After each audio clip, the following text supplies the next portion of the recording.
Now, hopefully, I'm unmuted. Yes. Yep.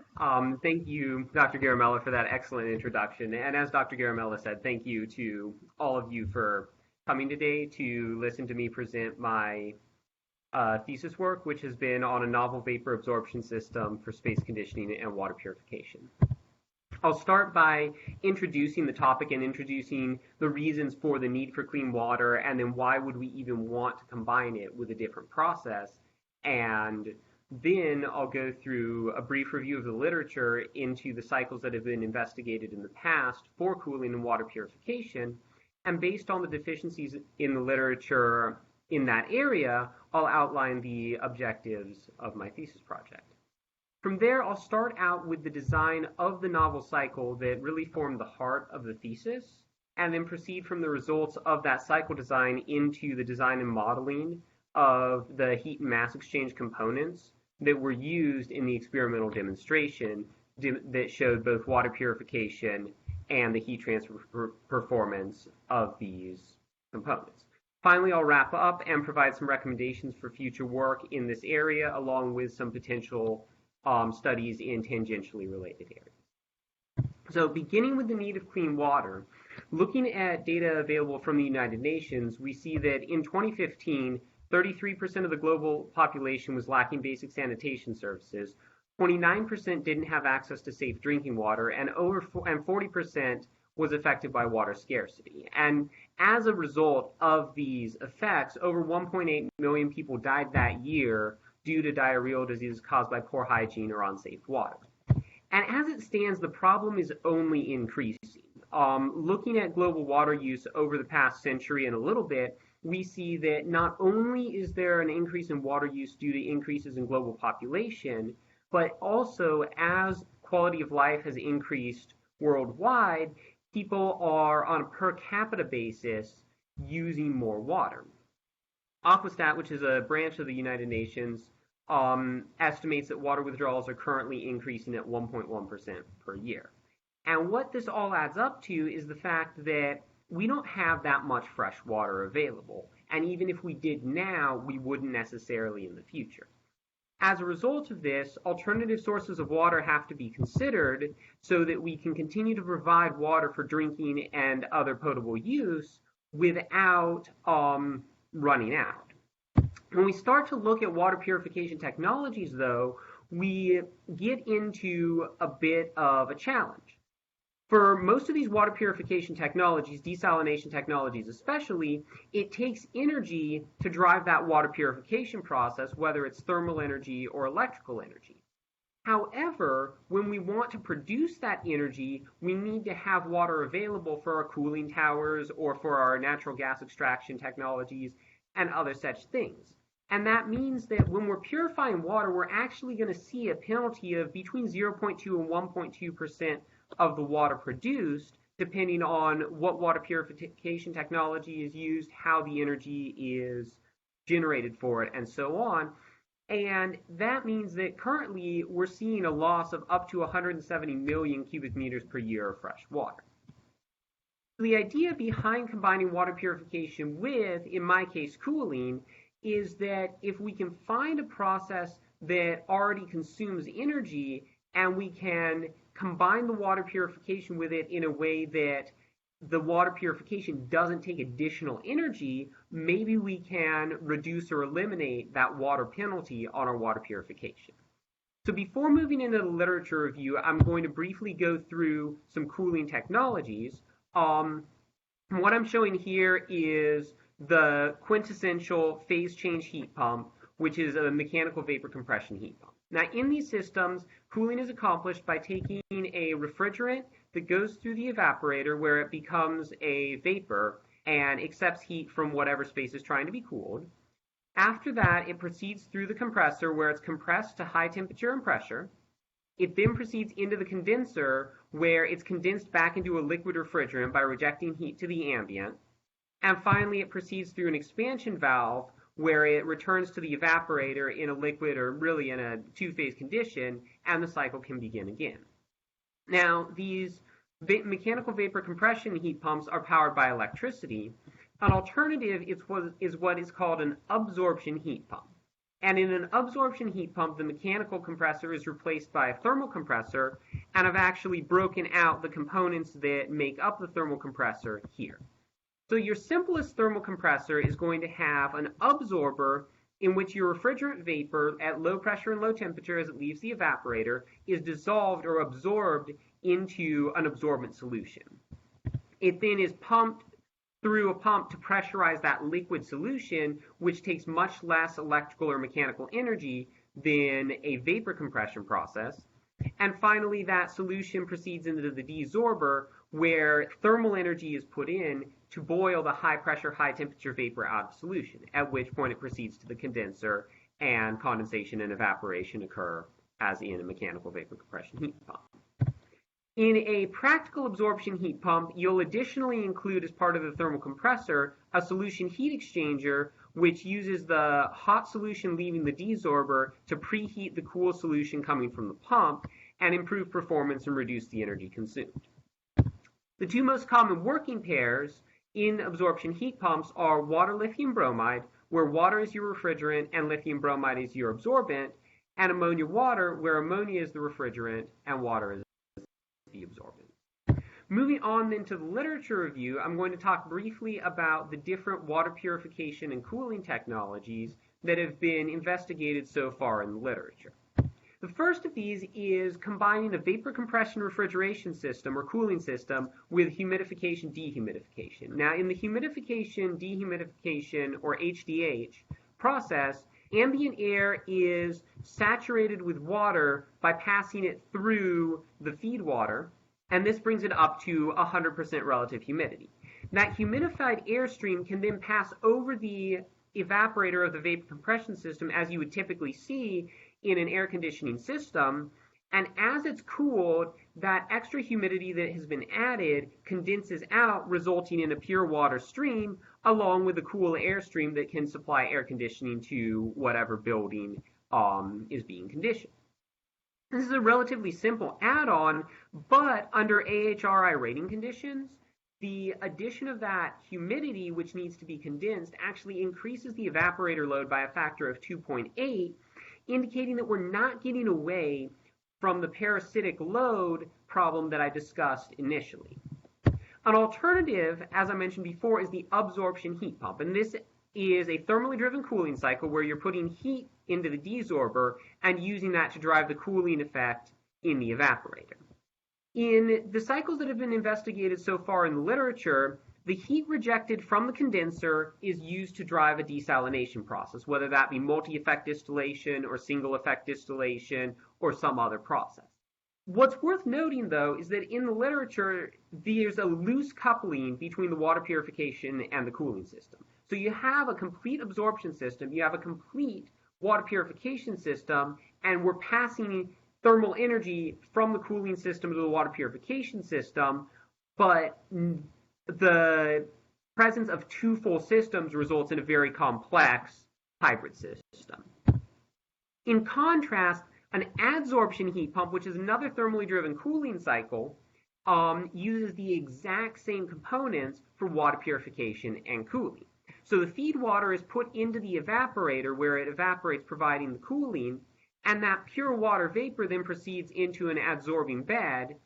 With the adsorption heat pump cycle, we'll then switch the adsorbing bed into a desorbing mode where the water vapor can be liberated, and it proceeds to the condenser where it condenses around ambient temperature and can then be pumped up to atmospheric pressure. We're using water around 30 to 40 degrees Celsius, lower than that in the evaporator, and as a result, it's operating at a subatmospheric pressure. This is really nice from the point of view that all the components are shared. We've got a really tight coupling between water purification and cooling, but there are some challenges associated with adsorption heat pumps that I'll discuss a little bit later. In terms of evaluating the performance of these cycles, the first figure of merit that can be used is the coefficient of performance, or COP. And the COP measures the ratio of the cooling load to the power input to the cycle to accomplish that cooling. To compare all the energies on a fair basis, I'm using a primary energy factor of 2.66, which is based on the U.S. national energy generation in January 2020. to convert any electrical power inputs to a primary energy input.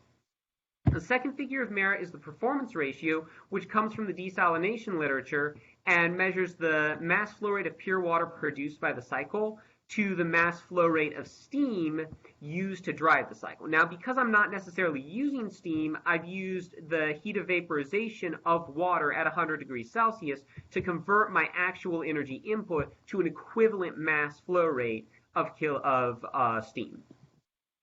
And then finally, these two metrics can be combined to form the energy ratio, which is a dimensionless ratio of the total utility of the cycle to the power required to produce that utility. Looking at the cycles that have been investigated in the literature so far, we can see that the vapor compression plus humidification dehumidification cycles, despite their energy penalty, do show high COPs, and as a result of that high COP, they also show high performance ratios, or relatively high performance ratios, near 1. Absorption cycles with multi-effect distillation have been investigated on a theoretical basis, and because multi-effect distillation is a very efficient water purification process, they show high performance ratios in addition to typical COPs for absorption heat pumps. However, only a single absorption heat pump has been investigated that reported both a COP and a PR, and we'll notice that it actually showed quite poor performance, in part due to the fact that it was an intermittent cycle. We can also see, looking at the adsorption heat pumps, that they have been fairly often investigated and actually have the most experimental work behind them. But due to the batch-wise nature inherent in the adsorption and desorption process, those adsorption heat pumps tend to have lower COPs and performance ratios than either the absorption or the vapor compression cycles. So looking at the gaps in the literature, we see that there's only been a single demonstration where those metrics were reported for a water purifying absorption heat pump. And looking at the cycle designs, water purifying absorption heat pumps have used complex designs.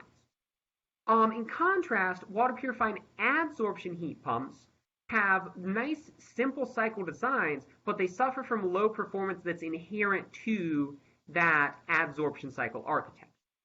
Therefore, the objectives of this research study are first to develop an absorption heat pump cycle for water purification and space conditioning that capitalizes on the efficiency of the absorption cycle and the simplicity of the adsorption cycle, and then demonstrate a lab-scale proof of concept of that cycle. In order to do this, I'll develop absorption heat pump cycle models, select an appropriate absorbent that will provide good performance for water purification and cooling, construct a test stand that allows operation at subatmospheric pressures, design, fabricate, and test representative heat and mass exchangers for this water purifying absorption heat pump cycle, and then finally demonstrate all of the processes necessary for cycle operation. With these tasks set out, I can now move into discussing the design of this water purifying absorption heat pump cycle. To get there, I'll start out with a closed loop absorption heat pump cycle. So we have here the thermal compressor, the absorber, the pump, the desorber, and the solution heat exchanger, and as always, the condenser and the evaporator.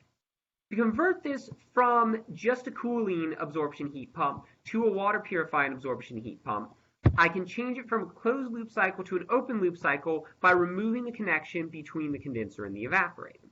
With this, I'll then have my feed water tank connected to the evaporator, and that feed water will proceed into the evaporator where a partial evaporation occurs. The concentrated feed then returns to the tank where it can be disposed of in the sewer, depending on concentration, and the steam proceeds to the absorber where it combines with the concentrated solution entering the absorber to form a dilute solution. That dilute solution can then be pumped through the solution heat exchanger and into the desorber, where water vapor is liberated and proceeds to the condenser, while the concentrated solution proceeds back to the absorber. The water vapor entering the condenser then condenses and rejects its heat to the ambient, and the pure water that results can be pumped back up to atmospheric conditions. When modeling the cycle, I assumed that the outlets for the absorber, the solution leaving the desorber, the condenser, and the evaporator were all in a saturated state, either saturated liquid or saturated vapor. There's no pressure drop between the components. The desorber vapor outlet is pure water at the solution outlet temperature. all liquids are incompressible, and the expansion valves operate isenthalpically.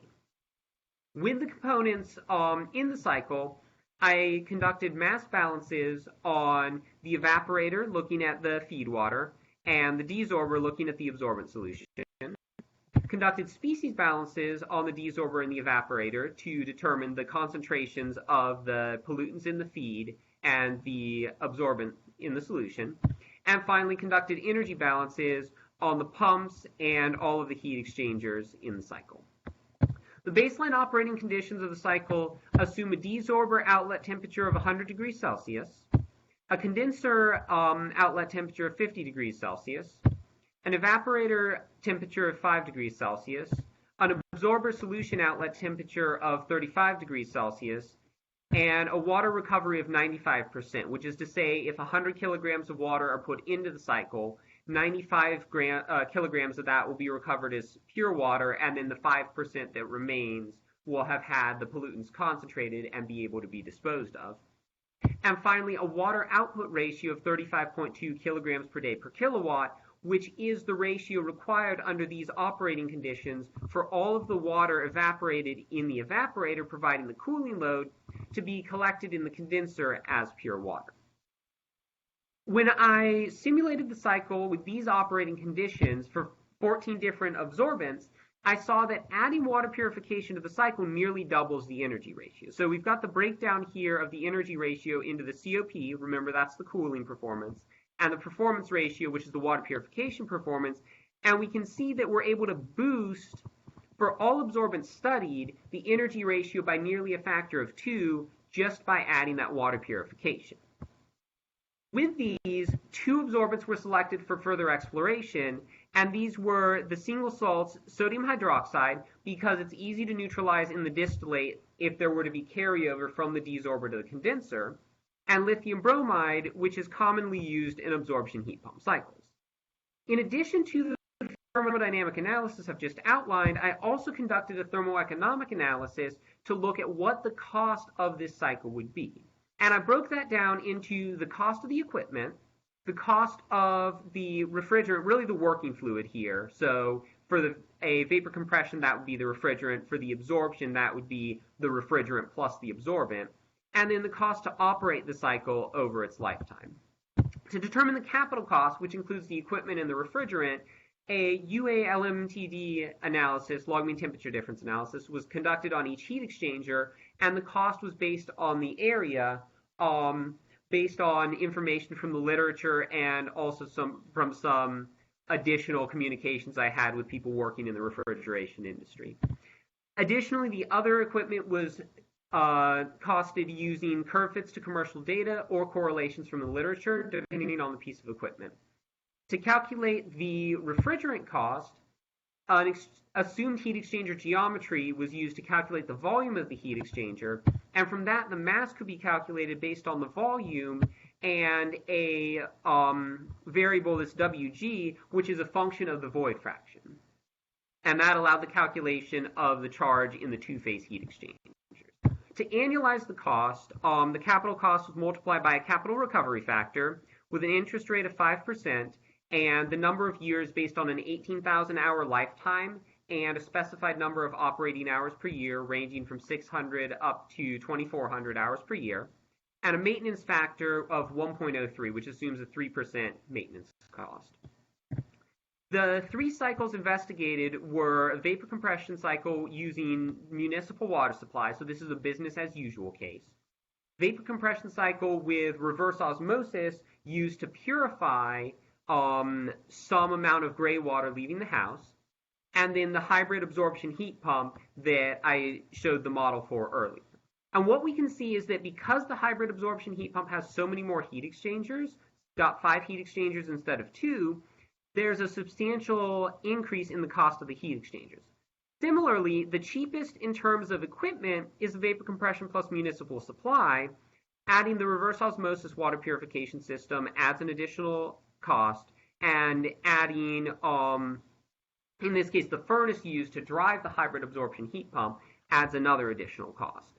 Additionally, the R32 used in the vapor compression systems is substantially cheaper than the lithium bromide used in the hybrid absorption system, which results in the hybrid absorption system having the highest capital cost and the business as usual case having the lowest capital cost. Looking at the operating cost, the coefficient of performance was calculated for each system with a cooling load of 10.5 kilowatts or 3 refrigeration tons, which is representative of a single family home, and a water load of 370 kilograms per day, which is that 35.2 kilograms per day per kilowatt water output ratio that results in all the water evaporated in the absorption heat pump being collected in the condenser as pure water. Energy costs for electricity and heat from natural gas were calculated using the numbers from January 2020, and the number of operating hours per year was varied from 600 to 2,400, which is representative of different climates in the U.S.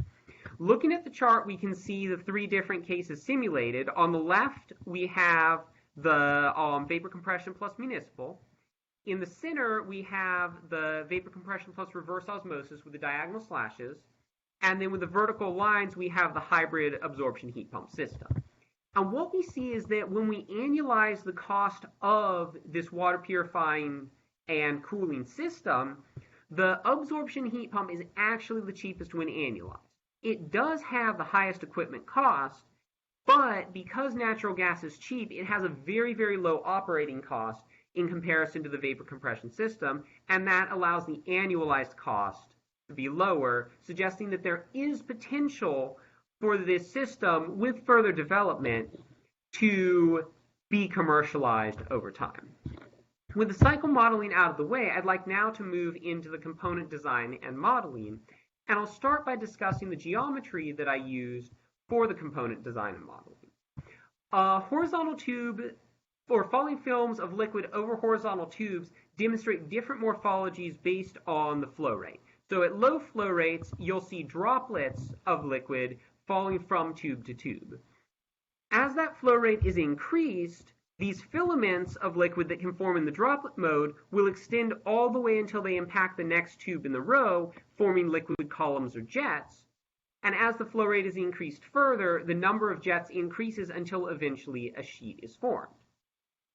Horizontal tube falling film heat exchangers are very useful in applications where you're using subatmospheric water as your refrigerant because they demonstrate an extremely low pressure drop for the heat transfer coefficient you're able to achieve. And when the absolute pressure in the evaporator is less than 1 kilopascal, there's a very, very limited pressure drop budget available in these water-based systems. As a result of this, the horizontal tube falling film geometry was used for all 4 primary heat exchangers in the hybrid absorption heat pump. Now, with these horizontal tube falling films, one concern is the potential for droplet entrainment. As the droplets are generated in this droplet mode, there's the potential, if there's a sufficiently high vapor flow rate, for those droplets to be picked up by the vapor and carried into the condenser. And that would result in the absorbent contaminating the pure water we're trying to produce, which would not be good. So to check on whether or not this would be a concern, I followed an analysis by Young et al. Where they looked at what the vapor velocity would need to be given a center-to-center tube spacing, a tube diameter, and a droplet diameter, which is based on the fluid properties. How high does the vapor velocity have to be to prevent those droplets from falling onto the next tube row, but actually to get pushed somewhere else? And what I saw was that with a tube diameter of 3.175 millimeters, a center-to-center tube spacing of 12.7 millimeters, and a refrigerant mass flow rate of 4.3 grams per second, which is representative of that 10.5 kilowatt cooling load I discussed earlier, the minimum flow area for no deflection is between 0.016 and 0.018 square meters. And that's smaller than the flow areas seen in the literature for similar heat exchangers, which suggests that I won't see any carryover if I stay in a film boiling mode in my boiling heat exchangers. The heat exchanger used as the absorber and the desorber in this study is shown here on the right, and the solution enters at the top drips down over the tubes. Droplet mode is expected because of the low flow rate, and then it exits through a header at the bottom. The heat transfer fluid enters through this tube on the right at the bottom and flows up through 6 passes to minimize the pressure drop, or not minimize, but optimize the pressure drop, with 6 rows per pass, and then exits at the top of the heat exchanger. The design parameters here had a tube outer diameter of 3.18 millimeters and a center-to-center tube row spacing of 6.35 millimeters. So this is a more compact heat exchanger than the one I analyzed droplet entrainment for, which should make it even less vulnerable to droplet entrainment. Prior to diving into a detailed design model, I used a simple heat exchanger model to see if one of the 2 absorbents, either sodium hydroxide or lithium bromide, that I selected in thermodynamic cycle studies, performed substantially better than the other. So here, a UA LMTD analysis was used to calculate the heat transfer rate, along with the heat transfer rate being calculated on the coupling fluid side, assuming single-phase water for the heat transfer fluid. The overall conductance was calculated using a resistance network starting in the heat transfer fluid, which was assumed to be laminar fully developed flow with constant wall heat flux, because the Reynolds number in all cases was less than 1,000, going through the wall of the tube, and then going to the falling film on the outside. The correlation of Hugh and Jacobi was used for the desorbing film based on the work of Ulbricht and Luke, and the correlation of Park et al. Was used for the absorbing film.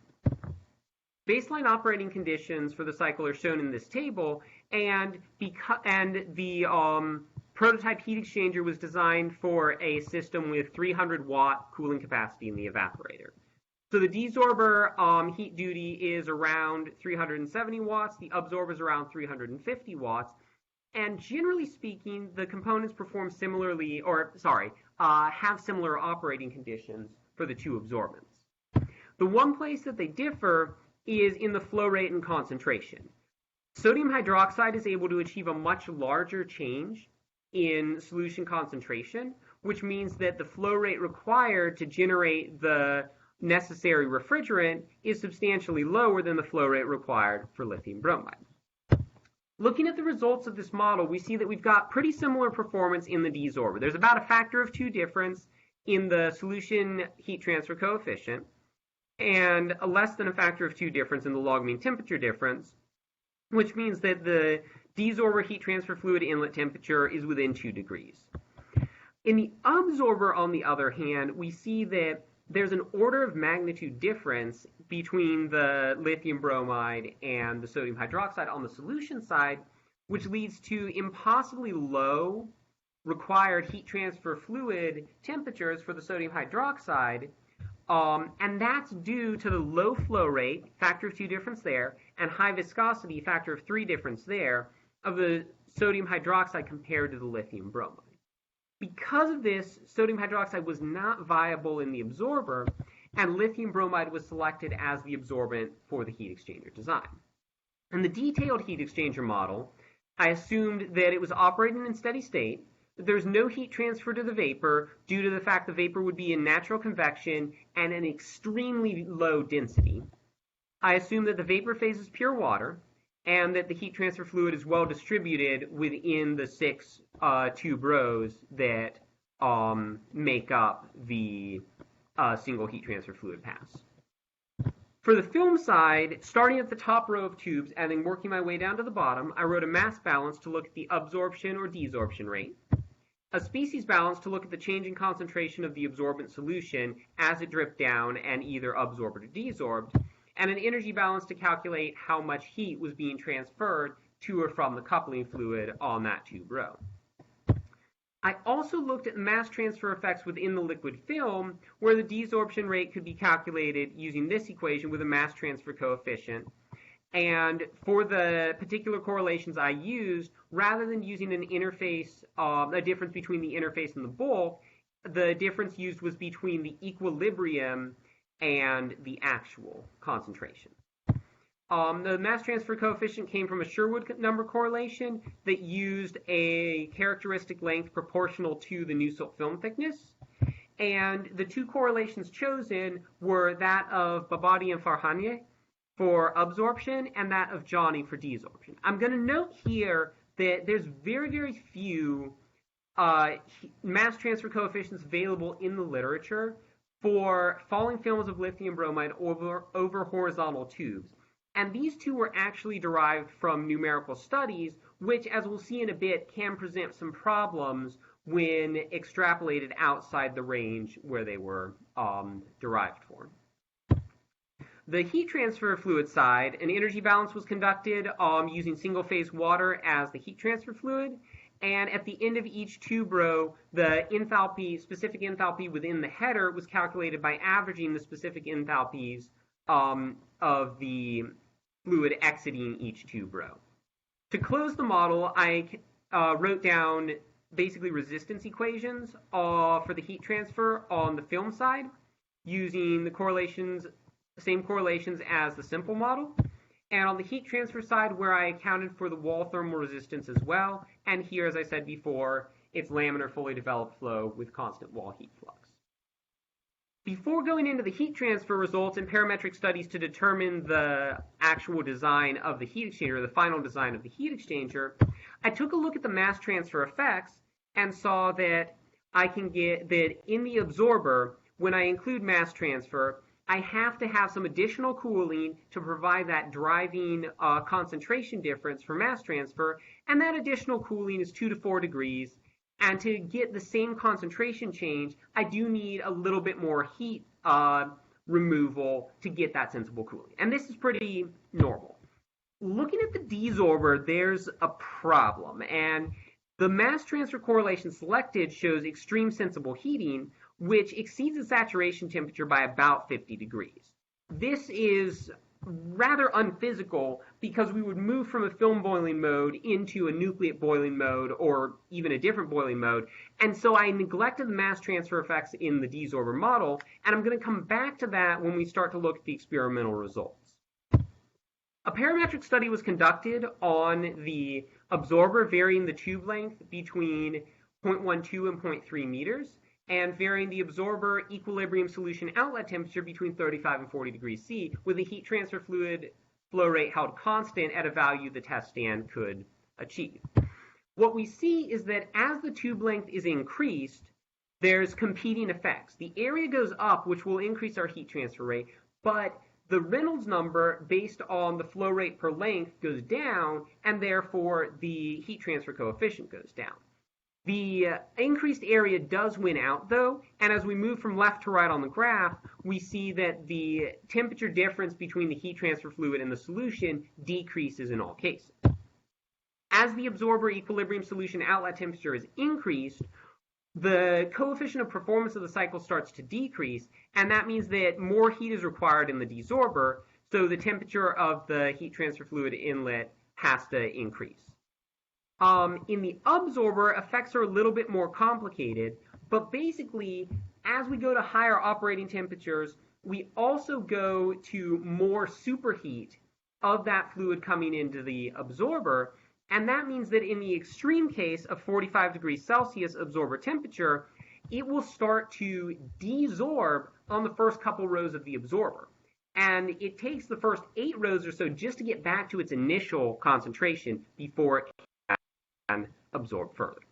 The selected design parameters are shown here, a tube length of 0.24 meters or 24 centimeters, and an absorber equilibrium outlet temperature of 37.5 degrees Celsius.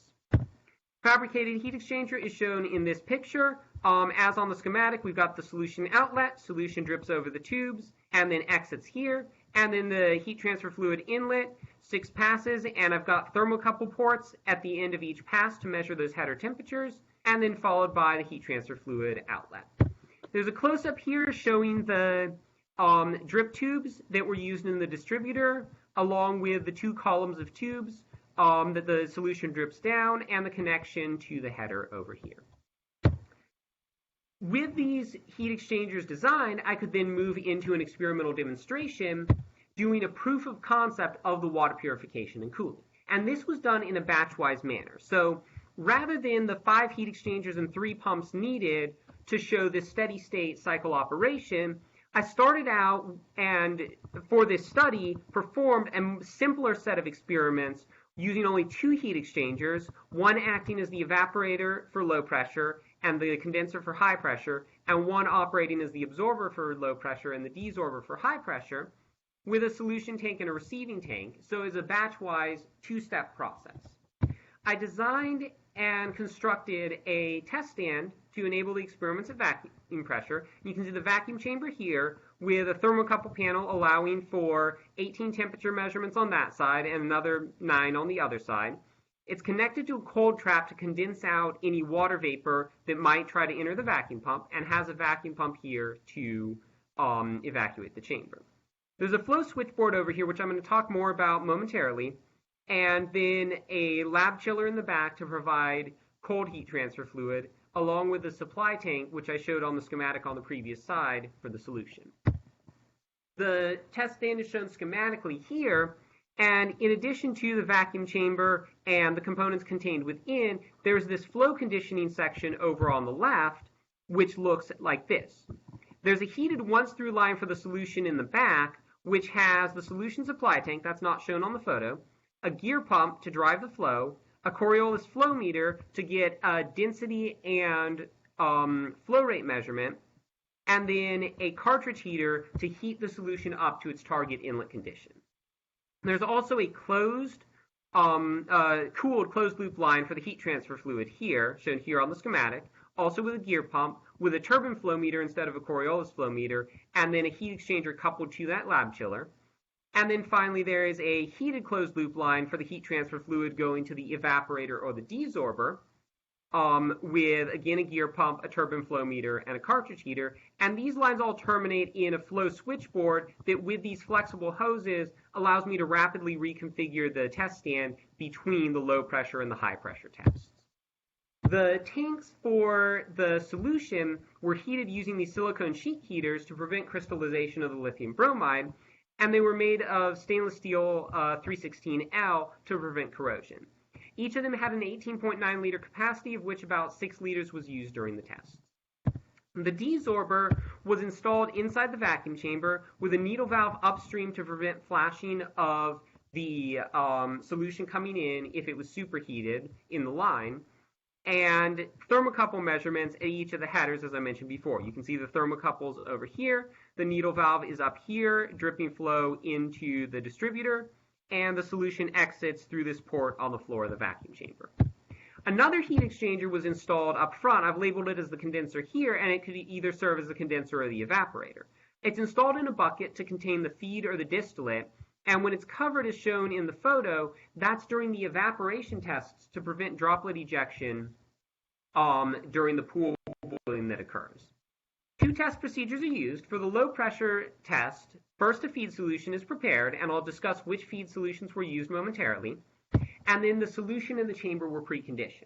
In some tests, the feed solution was chilled to about 1 degree Celsius to allow for a faster pump down, and in some tests, the chamber was evacuated to 6.9 kilopascals and held there for 36 hours prior to the test to remove any dissolved air from the feed solution.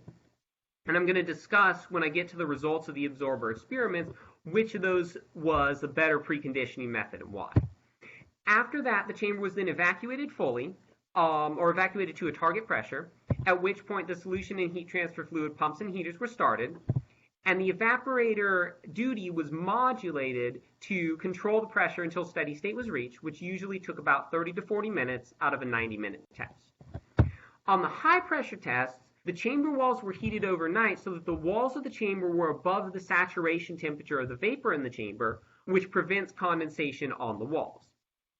Following this, the chamber was evacuated down to a very low pressure to remove as much air as possible, and then was repressurized using water vapor from a vapor generator. The solution and heat transfer fluid pumps and heaters were started, and the condenser in this case had its heat duty varied to control the pressure until steady state was reached in the chamber. And again, this took between 30 and 40 minutes of a 90-minute test. 3 different feed solutions were tested. The first was deionized water provided by the lab distiller, and this was used to assess if there was any absorbent solution carryover from the desorber to the condenser. Synthetic gray water, which is representative of gray water discharged from the bathroom, was also tested, and that was a mix of glycerol, lactic acid, sodium dodecyl sulfate, sodium bicarbonate, sodium sulfate, and cellulose. And finally, a 3.5 weight% sodium chloride solution was tested, which is representative of seawater. The target operating conditions are shown in the table here, but it's worth noting that because the tests conducted were done in a batch-wise manner, there will be variations in the concentration. Because of this, the chamber pressure was always set to the target pressure, and the solution flow rate and the heat transfer fluid flow rate were always set to those target conditions. The concentration varied, and so the inlet temperature was set so that it was near saturation for the low pressure tests and was 3 Kelvin below saturation for the high pressure tests. In addition to these baseline tests, some tests were conducted with a low system pressure, where the saturation temperature of the evaporator and the condenser were lowered by 2 degrees, and high system pressure, where the saturation temperature of the the evaporator and the condenser were raised by 2 degrees. The heat transfer rates were calculated in 2 different ways. I looked at the heat transfer fluid. So this was single-phase water as the heat transfer fluid, and I was able to just look at the mass flow rate times the specific heat capacity times the temperature difference. And I conducted a couple of analyses to see what the effect of convection and radiation losses from that heat transfer fluid were, and I found that those effects were very minor. I also looked at the solution side, and in the solution, you can see from this set of test data, which is representative, that the inlet mass flow rate in steady state is very stable. The outlet concentration is very stable, and the inlet concentration is very stable. But due to the design of the drain through which that solution is flowing after it leaves the chamber and before it gets to the outlet flow meter, there's some variability in the outlet flow rate that's not representative of the actual outlet flow rate on the heat exchanger. So because of this, the mass flow rate at the outlet was calculated using those stable inlet mass flow rate and concentration values and the stable outlet concentration value. The heat transfer rate was calculated by performing an energy balance on that heat exchanger. 2 water quality metrics were used. The first is the electrical conductivity, which looks at dissolved ions in the feed water and the distillate produced. And that was used to determine post-test concentrations of lithium bromide and sodium chloride. And in the total organic carbon indicates the presence of organic compounds such as those found in gray water, so it was used to determine removal of contaminants in the synthetic gray water. Looking at those water purification results, starting out with the distilled water, we can see that the conductivity of the distilled water increases from about 6 microsiemens per centimeter up to about 30. And that suggests that in this particular test stand, there was some droplet carryover from the desorber to the condenser, giving us 0.002 weight% or about 20 parts per million lithium bromide in the distillate. That is low, but the EPA doesn't have limits on lithium bromide, so we probably need to do better in a real system design.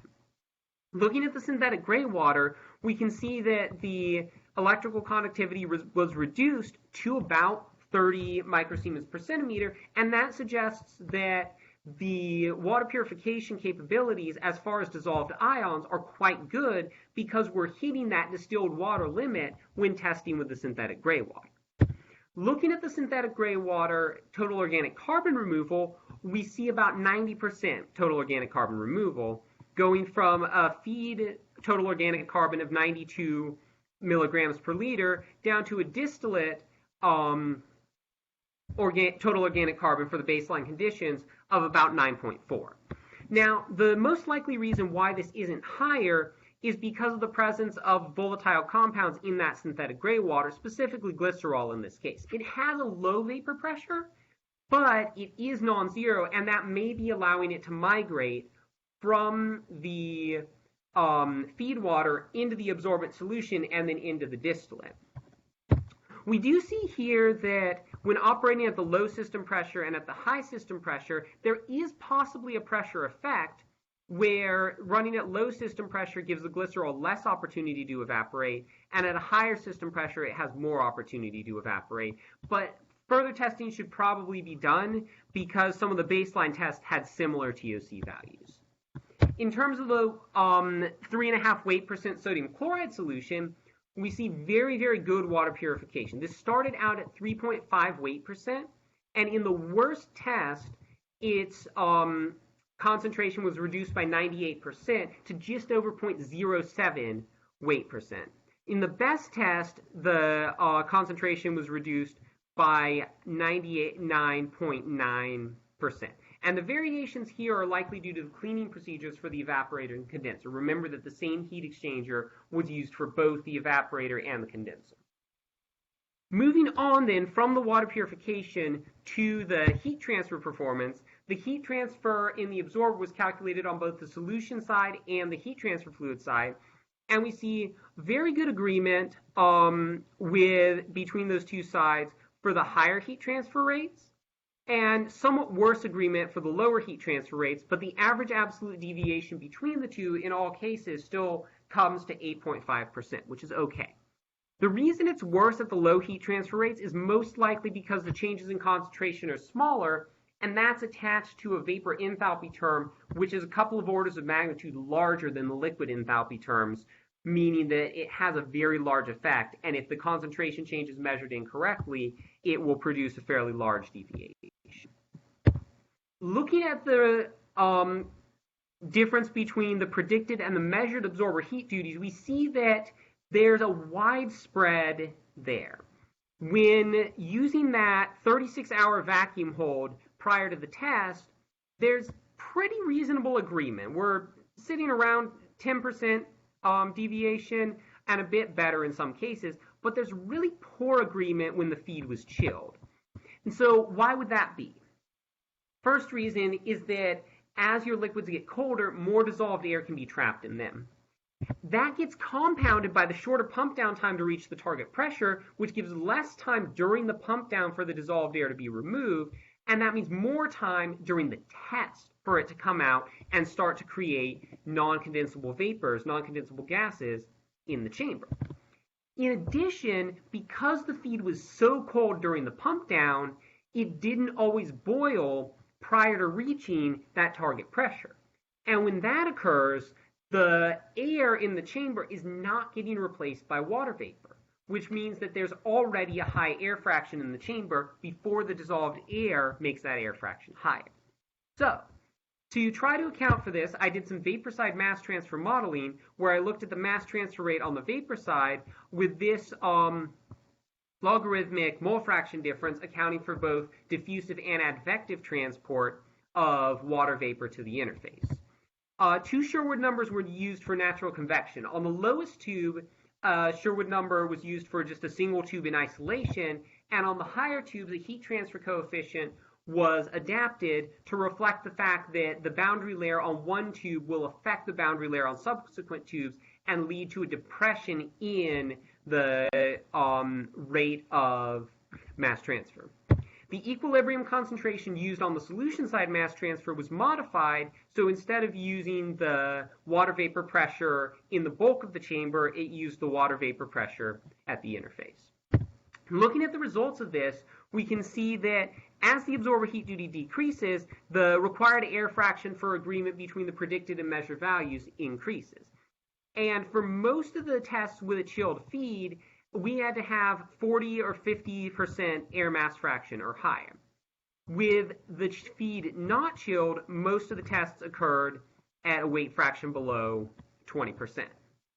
And so then modifying the model with a 55 weight% air content for the chilled feed and a 2% air content for the unchilled feed, we see that the agreement between the predicted and measured values has increased. The average absolute deviation between them is reduced from 34.5% to 18.6%, and for those vacuum hold points without chilling the feed, the average absolute deviation is 5%, suggesting that for these batch-wise experiments, doing that vacuum hold and having the feed at ambient temperature prior to the test is the best way to test the absorber. Moving to the desorber, we see quite good agreement between the solution and the heat transfer fluid, although I'll note that we are testing over a narrower heat transfer range. It's only going from 260 to about 360 watts. There's one outlier here, which was mostly caused by the presence of vapor in the solution outlet line, leading to an erroneously low density reading on the Coriolis flow meter there. There's also reasonable agreement between the predicted and measured values on the desorber, which doesn't depend on which feed was used. The average absolute deviation here is 8.6%, but you will notice that there is this systematic deviation where the model is consistently over-predicting the experimental data. And that suggests there might be an additional effect that needs to be modeled. I neglected mass transfer before because the correlation of Johnny performed poorly. I tried again with two other correlations. One is the correlation of Babadi and Farhanieh that I used for the absorber, and that one is for a horizontal tube falling film absorber with lithium bromide, and that performed really poorly with an average absolute deviation of 60.2%. I think the reason it did so is because what I'm calling the inverse Schmidt number dependence, where an increase in the diffusivity of the solution led to a decrease in the mass transfer coefficient, which is a little bit odd and not what we would expect to see in a typical mass transfer correlation. The second correlation was that of Yi and Chen for vertical tube falling film air absorption. It performed better, but still had an average absolute deviation of 25%, which is higher than the 8.6% that I got by neglecting mass transfer. The other possibility is that the discrepancy is due to heat transfer. In most modeling and experiments done in the literature for falling film heat transfer over horizontal tubes, the modeling treats the top portion of the tube as an impinging jet on a horizontal surface, which assumes that the tube is much larger than the impinging jet or droplet. And that's been generally true for the experiments performed. However, in my experiments, I saw that the droplet diameter was very close to the tube diameter, and that could reduce the heat transfer in that impingement zone up here compared to the large tube studies. So moving on from here, just to summarize the experiments, we saw the system was able to remove dissolved ions from the gray water up to the limit of the distilled water performance, was able to achieve 90% removal of total organic carbon from the synthetic gray water, was able to remove sodium chloride at 98% or better, and with the absorber, the heat transfer could be predicted within 18.6% after correcting for non-condensable gases, and the model was able to predict the desorber heat transfer rate within 8.6% on average. So wrapping up, in this study on a novel absorption heat pump for space conditioning and water purification, I designed that new water purifying absorption heat pump cycle, developed a thermodynamic cycle model for it, and then used that cycle model to select an appropriate absorbent. I then designed a heat exchanger to serve as the absorber or the desorber in the cycle, and tested it under representative operating conditions. And finally, I demonstrated water purification with these batch-wise experiments. Now, this has been quite a process to get here, but there's still a lot more work to be done in this area. The first and most obvious step is to demonstrate operation of the complete cycle to allow comparison of water purification and cooling using those figures of merit that I discussed at the beginning of this presentation. Another area to explore is how the cycle can operate when air is being continually added to the system. In a real system, we'll be bringing in gray water or seawater from atmospheric pressure, and dissolved air is going to evolve from that. And this means that those non-condensable gases have the potential to severely limit the performance of the absorber and condenser, and so modifications to the cycle need to be made to remove or mitigate the effect of those non-condensable gases. Finally, or not finally, but the final cycle type one is to incorporate methods for the removal of volatile compounds. As we saw with the total organic carbon measurements on the synthetic gray water, there does seem to be potential for volatiles to get from the feed into the distillate, and further modification of the cycle or incorporation either pre-cycle or post-cycle of methods to remove those volatiles will be important. And then finally, further modeling and experimental investigation of falling films over small diameter horizontal tubes can help us see if there is a point of diminishing returns in shrinking the tubes in horizontal tube falling film heat exchangers. So I'd again like to thank everyone for coming, and I'd like to especially thank Dr. Garamella for advising me over the last 7 years. I'd like to thank my thesis committee for their time today during the proposal and their help in developing this thesis. I would like to thank the current and former members of the Sustainable Thermal Systems Lab for their technical expertise and friendship. I'd also like to extend a special thank you to Dr. Sue Liu, a postdoc in Dr. Crittenden's lab, who was instrumental in making sure the total organic carbon measurements were able to happen. And finally, I'd like to thank my family and friends for their support throughout my thesis. So if you have any questions at this time, I'd be happy to answer them. So thank you, Dan. As most of you are familiar, this is the time for the general audience to ask any questions they may have, after which we will have a closed session, question and answer session with the committee members. Absolutely. I have a question, actually, Daniel. So pretty early on, before you went into your cycle design, you were comparing 10 or 12 different heat transfer fluids, and you came out with justifications on why you moved forward with lithium bromide and then sodium hydroxide. And then later on, you proved sodium hydroxide was not viable in the absorber, so you move forward with lithium bromide. But knowing what you know now, after having done the experiments, would you suggest for people building off of your work to continue to use lithium bromide as the heat transfer fluid, or would you possibly suggest that they go and explore some of the other solutions, especially considering the small contamination that you found with the lithium bromide into the distillate? That's a good question. I think that in terms of water quality, there are still some challenges with lithium bromide. So I think that going forward there, more investigation in how to prevent that droplet carryover with lithium bromide is definitely needed.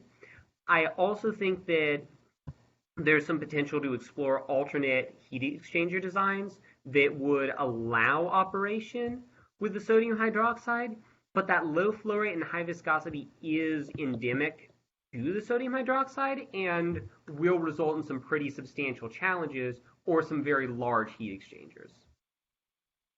Okay. Other questions? I have a question. Great talk, Daniel. So in sustainable development, there's a lot of discussion about how easy a system is to maintain by a community after it's installed. And so I was wondering if you were to implement a water purification system sort of like based on this design, do you have any guesses as to what would be the first component to fail? And then how hard would it be for a repair person to then come in and fix it? Very good question. I think it's going to depend on a number of factors.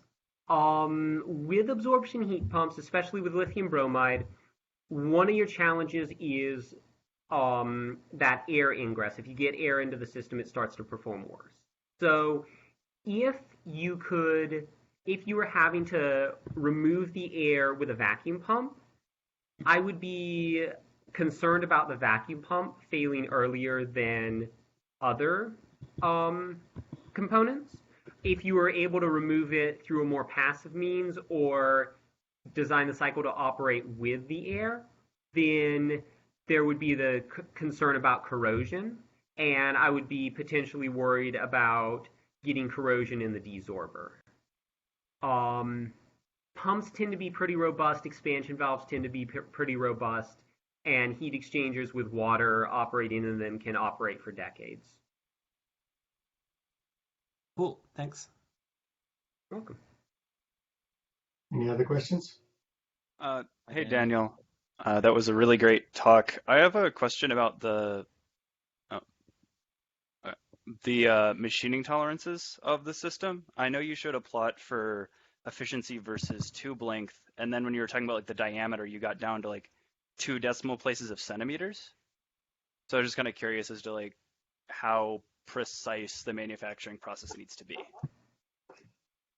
Um, I would say that it doesn't need to be any more precise than heat exchangers that are manufactured today. The extra decimal places on the millimeters is because they're really 1/8 inch diameter tubes. And so when I convert that from imperial to metric, I pick up a few decimal places.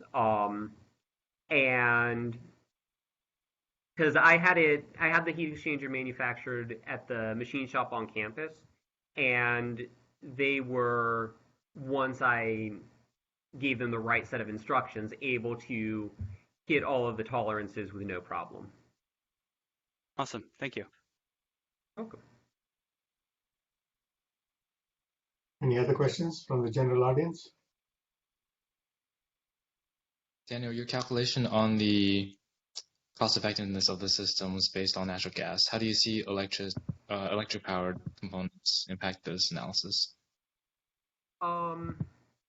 So if you were to use electricity for heat instead of natural gas, you would be taking a pretty substantial penalty, because you can see here, we can do electrical to heat conversion at a 1-to-1 ratio, but in terms of cost, for natural gas, you're paying 1.8 times 10 to the negative $6 per kilojoule for that heat.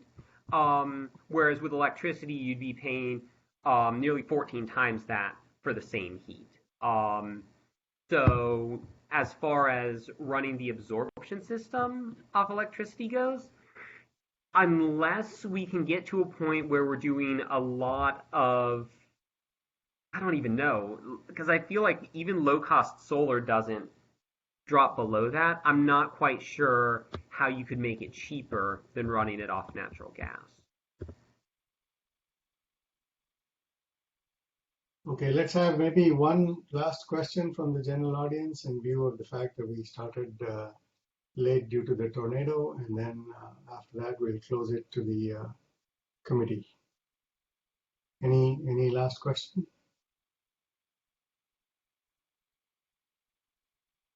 Okay, in that case, thank you all for attending, and if you would excuse yourselves now, we will have the closed door session.